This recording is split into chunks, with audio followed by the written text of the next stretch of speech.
Good morning po mga kalingap, mga kaligaya, mga ka-ML. Welcome back po sa aking YouTube channel, Maria Ligaya Vlog. At for today's vlog nga po mga kalingap, andito na naman po tayo ulit sa Tiangge dito banta sa amin tuwing Biyernes. At pupuntahan ko nga po si Queenie para ma-update nga po yung pinapagawa nating CR sa kanila. So, kung bago lang po kayo sa aking YouTube channel, huwag niyo pong kalimutan mag-subscribe, mag-like and share mga kalingap, at huwag niyo pong i-skip ang ads dahil dyan po tayo kumukuha ng pantulong. At pasupport na rin po ng channel po ni Cabal Santos Matubang at na vlog Kalingap Prab at ang buong Kalingap team. So, tara na po mga kalingap, let's go! Ayan, so gaya nga po ng dati, tuwing Biyernes, meron pong mga nagtitinda dito na iba't ibang kakanin, kung ano-ano pong mga gulay, ganun. At dito po yung pwesto po nila Queenie. Dito po banda. Hello, be. Saan ba si ate mo? Oh, ang sweet naman ni nanay at ni tatay, oh. Nay, nasa si Queenie? Ang sweet nyo naman dyan, para kayo nagbabay-bahayan. Daan po. Ayan. Bakit ka tumatago, Queenie? Pagod ka na ata. Konti na din po ang paninday, kaya tapos na din po ako magluto ng Ang hotcake, naubos. Grabe, isang balding hotcake po yung niluto ni Queenie. So, patapos na kayo magtinda. O, kasi tanghali na, kaya maya-maya mauwi na din. Oo. Yan lang din po ang natira eh. Wala na po yung spaghetti, tsaka nakatatlo po kaming kawaling malaki na Pansit. pansit. Ubus din po yun. Ganda yun. Oo. So, kumbaga marami kayo na itinda. Wala namang gaanong tira. Yun na lang po yan. Tas, Ayan lang. lugaw na lang. Pero kumbaga, kahit pa paano, may kita naman na. Maganda naman po ang Oo. Kumusta ka naman? okay lang po. Nagtataba lang. Nagano? Nagtataba lang. Tataba. O kasi bakasyon eh. Oo. So, yun. Ano na palang petsa ngayon?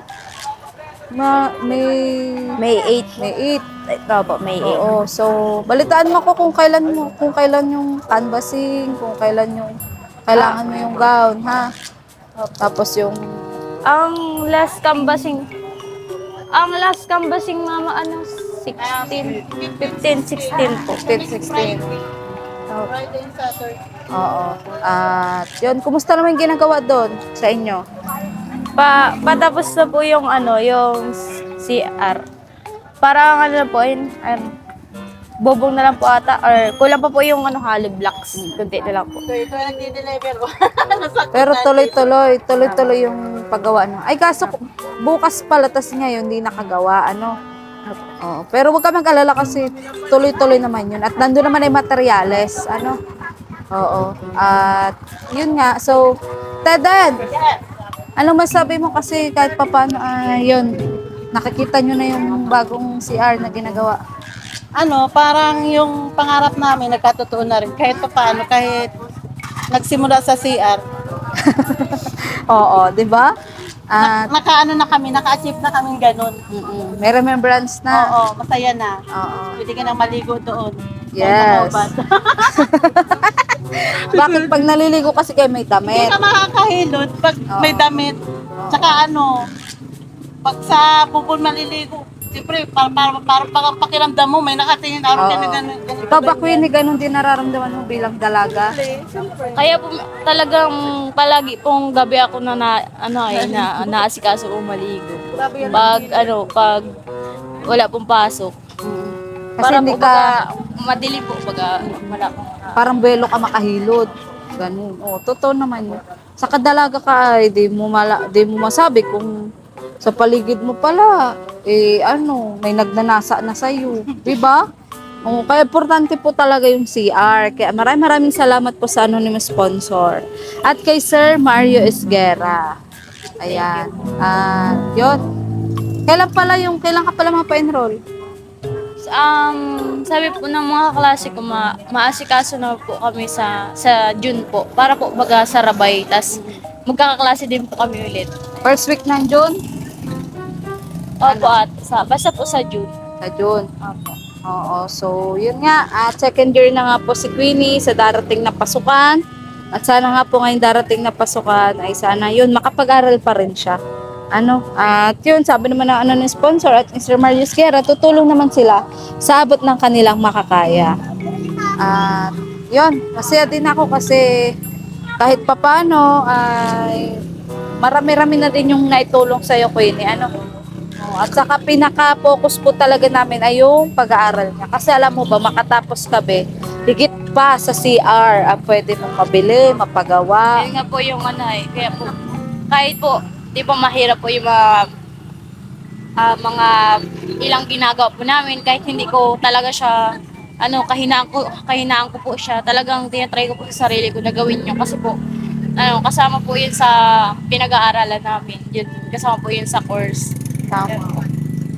Katulad po ng mga public speaking, ganun po, yung pag-English. O doon ka mahina, Kaya inaaral ko po yung sarili ko na magawa po yun. Kasi magagamit ko din po yun pag makuha na akong trabaho. Ay, tulad po ng gusto ko po ang kapag-barko. Wow! Yan, dapat mangarap ka.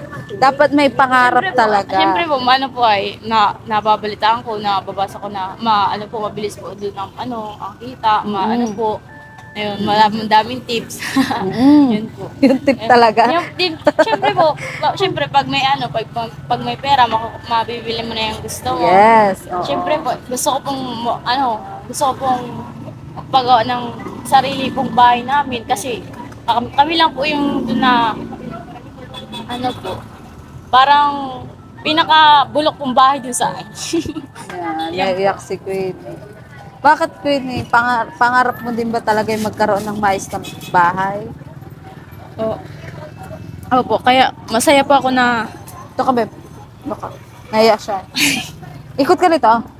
Ikot ka rito. Ayan. kaya po masaya po ako na nasimulan po yung kahit sa CR po, yan po.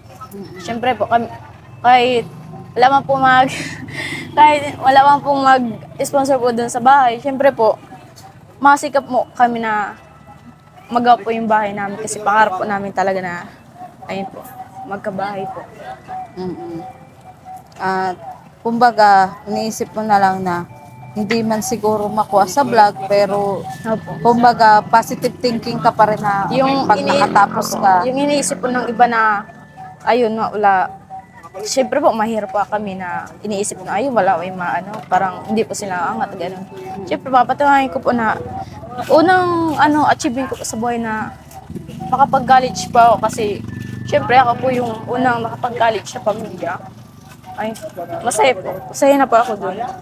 Pero ang payo ko naman, Queenie, kahit nakakarinig ka ng mga ganon sa iba na ay, hindi yan angat sa buhay, ganon.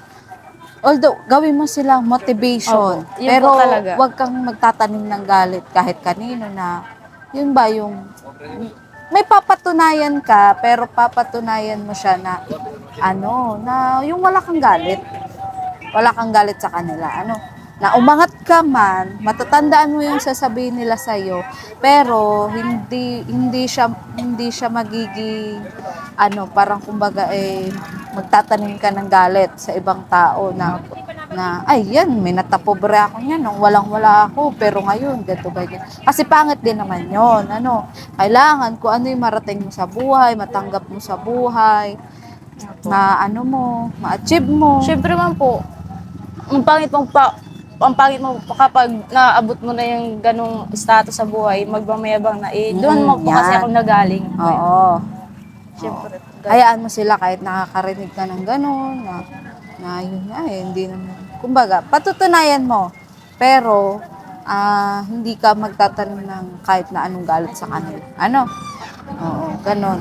Kasi ako, gano'n din ako. Alam mo ba, bago ako naging kalingap, bago ako napalapit kila Kalingap Rab, bago ko na-scout si Krista, dami din sa aking nag-criticize, nag-bash, nagreklamo.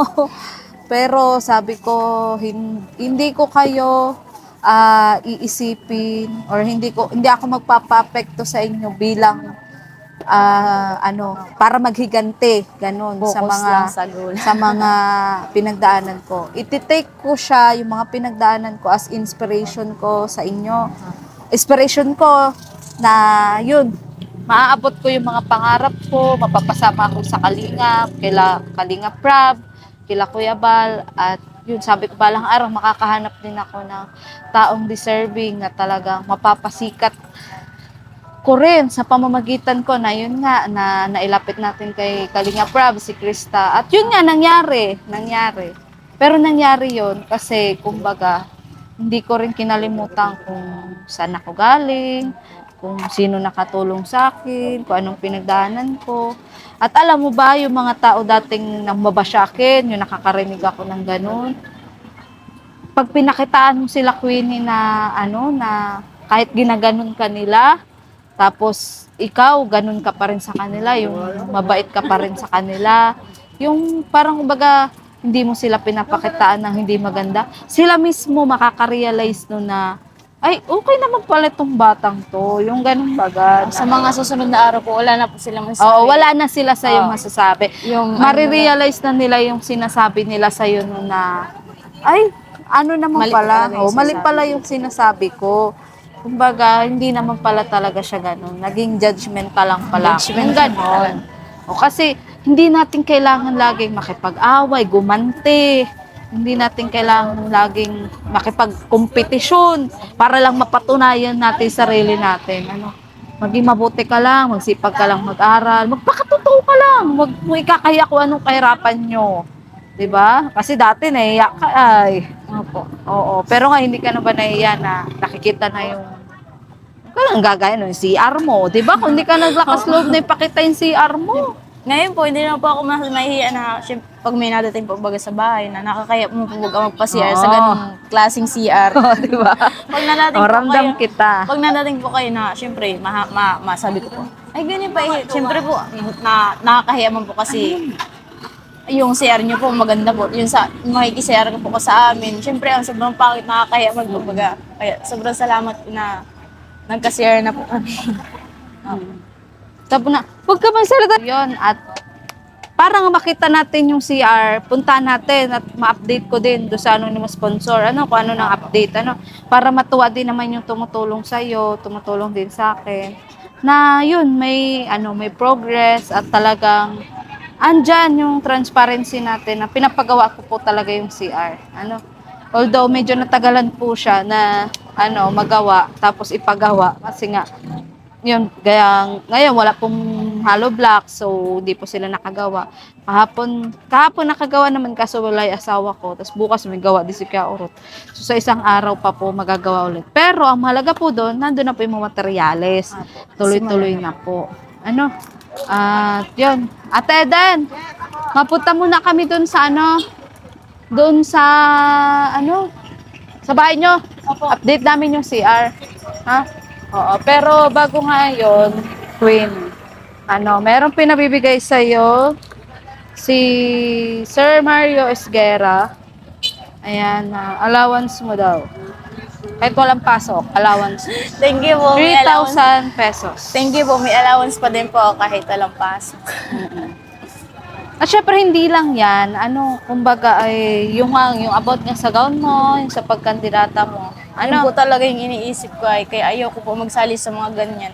Kasi po, sayang lang po yung perang kunwari po yung hulog po namin dun sa ano, tas ipapanggown ko po. Eh, pwede naman po baga yung gawing ano na, ano yun, gawing pangpuhunan po baga kasi natin na po baga kami dun sa ano, sa sako. Ayan, pero ayan mo na okay lang yun kasi isipin mo na lang, ay ano, mabubos din dito yung self-confident ko, humarap sa maraming tao, tapos Na-experience ko din po yun. tapos nakatulong ka pa doon. Kasi ano yan eh, ang alam ko fundraising Apo. yan eh.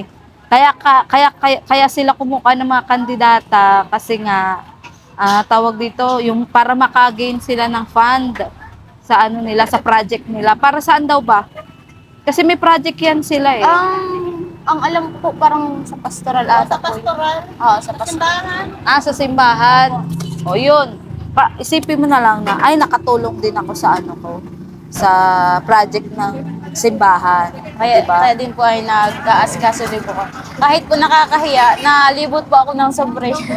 Siyempre po, kailangan din po ng madagdagan din po yung ano. Saka Wala na isipin po. mo na lang, isipin mo na lang na, kumbaga di mo man kinailangan gumastos ng malaki, pero may ibang tao na nag-provide para sa'yo. Diba? Swerte ka pa rin. Yun nga po ang iniisip ko kahit po talaga panguna sa panghuli. Oh.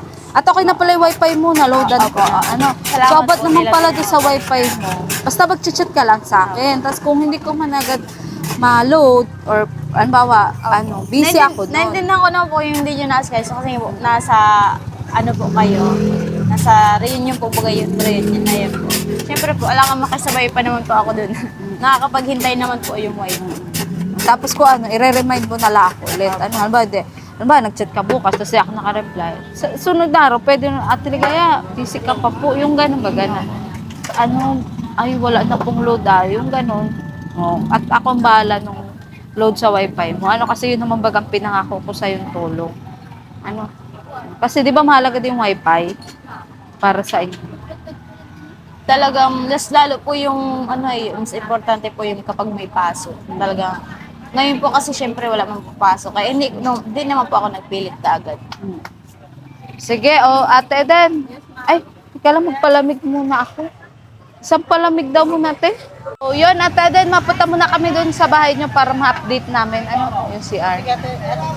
Oo. Sarabi, nag-iyak na si Queen eh. Naiyak kasi syempre pangarap niya daw talaga magkaroon ng bahay. Kahit ako masaya ako. Ang saya, hindi ko lang iniinig. Pero hindi man daw niya, Tahimik lang ako masaya. hindi man daw niya makuha sa vlog. Nagsisikap na daw siya mag-aral. Siyempre, dapat lang pangako mo yan kung yung 3 taon pa. Oo nga. Tara. Okay na yun.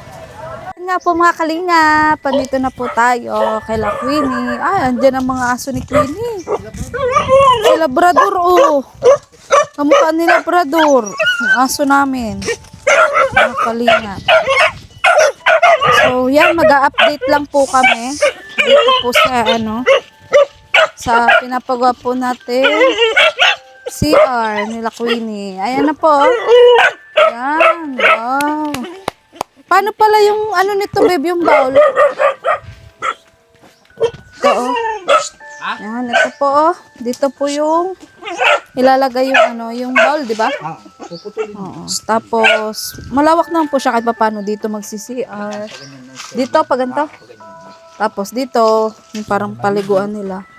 Ganon. Tapos, pinto pala, hindi pa tayo nakabiling pinto, yung flat sheet. Gagawin ni Kuya Orot. So, bale, nga po, ilang araw na ka naggawa? 3 araw po, hindi po kasi kayang, matapos agad kasi napakalalim po nung hinukay nila at yung poso sobrang tigas po ng lupa dito. At yung poso negro po niyan, may ganito din, di ba? May asintada din. Meron din ganun doon po sa pinakailalim. Direkta na po yan. Direkta. Andiyan po yung Poso Negro. Tapos andito din yung pinaka-CR. Kaso ngayon nga po, hindi po nakagawa kasi nga, yung inorderan po namin ng hollow blocks, nakakaloka. Ayun, wala pa po palang nagawang hollow blocks. So, yun. Kaya wala po kaming choice kung hindi mag-intay kung kailan po nila magawa yung hollow blocks. So, hindi naman na din po ata nila mare-refund. Kaya mag-intay na lang po kami. At, yun. Konti na lang naman po. Gano'n ba kataas daw to? Ganito? Lang yan. Dito, Ilang patong pa? sa harap, 3 patong. Dito. Dito, ano pa yan? 4. Yata dito. 4. Pupustehan ba o ano? Ano bang Hindi na, wala nang gusto ganyan. Hindi, I mean, bibigaan? Yung kahoy. Yung kahoy. Kahoy yan. Pero matibay naman po yung pagkakagawa ni Kuya Orot. Although siya yung walang poste. Ano nga yun? Interlock yan. Interlock. Oo, matibay naman daw po yan. At yun. Pero ipipinish din ata yan. Marap kami sa loob. Dito. Hindi ko alam. Basta Kung kaya pa loob ng muna. i-rough din dapat tong labas. So ano masabi mo, Queenie? Sa iyo, para sa iyo, okay na ba yung ganyang CR? Opo, syempre po. Kesa naman po doon sa Dati. trapal lang po. Tapos, Oo. parang nilindol na na CR. Oo. At least ito, makakaligo na kayo ng maayos, may privacy pag nagsi-CR, Tapos, hindi na po mauulanan pag, Mm-mm. pag may bubong na po kasi na maayos. Bibili pa pala ako ng ng toilet bowl. Kung sama ka para ikaw magpili. Kung anong klaseng toilet bowl ang bibili natin. Anong kulay. Ganon. Kasi yung amin green. May kulay. Yung amin green, may blue. Oh, di ba? Oo. At yun, yero po yung magiging bubong niyan, guys. Yero. At yun. So, yun po muna yung update natin dito po sa CR nila Queenie. Celso, parang nagising ka pa lang. Binabantay daw yung CR niya. Binabantay mo na yung CR? Ayan. Pero yun nga lang, medyo malayo nga po sa bahay nila. Kasi kapag nagpabahay daw po sila, pag natupad ni Queenie yung pangarap niyang bahay, dito po ipupwesto. Parang kumbaga, ididikit na lang yung CR. Kaya dito po nila napiling ipwesto. Ano ba naman yung magsasakripisyo ka na muna na medyo malayo, pero maayos na. Yeah. 'Di ba? Siyempre po, matagal na din po. Gusto ni Papa mag-unti-unti, kahit po, muna, mga poste muna, ganun. Para po, baga mag-unti-unti. At alam nyo ba, itong CR na to, kahit pa sabihin ganyan lang yan, pero yung halaga po niyan, ayan, hindi po basta-basta. At sa isang katulad po nila Queenie, na mahirap nga po yung buhay, marami silang nag-aaral, kapos yung magulang niya, napakalaking bagay po niyan. Di ba Queenie? Kasi, kumbaga, talaga, kahit nga sa CR, talagang hirap kayo, di ba? Pero salamat po sa anonymous sponsor. Kay Sir Mario Esguera, na lagi po nagbibigay ng allowance din ni Queenie, nakasuporta kay Queenie, at naging dahilan din kung bakit din nakapagtapos si Amabel. Ayan, di ba? Yung si Amabel, bago po yung nakapagtapos, natulungan din po ni Sir Mario Esguera. Kaya maraming salamat po. At ako naman po tumutulong din po sa abot po ng aking makakaya sa wifi, sa kung ano pa man po na naiaabot ko kay Queenie, on cam, off cam. Yun, lalo na sa pag-advise sa kanya. At nakikita ko naman na na-absorb naman ni Queenie, na-adapt niya naman. At yun, sana Queenie, wag ka magbago ha, kahit ano pang mangyari. May views ka man o wala, andito lang si Ate Ligaya, nakasupport sa'yo. At sabi ko nga po niyan, hindi man ako tumaas ang views sa pagbablog ko tong kay Queenie, pero alam naman po ni Lord na sincere yung pagtulong sa kanila, at ginagawa ko po ang lahat para kahit papano ay may mapukaw tayong damdamin, at yun kahit papano umunlad din yung channel ko na may tulong ko pa sa kanya, sa iba kong beneficiary. Kaya maraming salamat po. At yun, sa mga nais pa pong tumulong kay Queenie, message nyo lang po ako sa aking Facebook page, Maria Ligaya Vlog. Ang aking pong profile picture ay yung kaming dalawa po ni Krista. At yun, sa pamamagitan nga po ng vlog na to, kahit papano, ay yun, nakakapagbigay po tayo ng inspirasyon sa mga kagaya po ni Queenie, kaedad po ni Queenie, mga sponsors, viewers, mga supporters, ayan, na yun, gaano man kahirap ang buhay ay meron pong pag-asa. Kaya yun, thank you po sa Team Kalingap, dahil merong mga charity vlogger, kagaya ni Kuya Ba, ni Kalingap Prab, na talagang nag-welcome po sa amin para kahit paano ay mapalago din namin yung channel namin, makatulong din sa iba, kagaya nila. At yun, maraming salamat din po sa mga Mikrisyoners, sa mga nagmamahal po kay Krista, kay Mikoy, maraming salamat po. Sana patuloy nyo lang po ang hindi din po pag-skip ng ads. Salamat din po sa pagpapalipad nyo po sa aking mga live premiere, sa aking mga vlog. Salamat po sa inyong walang sawang suporta. At sana po suportahan nyo lang po kami hanggang dulo, ano man po ang mangyari. Dahil yun nga, muli po ako po si Maria Ligaya Vlog, ang babaeng kahit may problema, pero maligaya. Bye-bye po.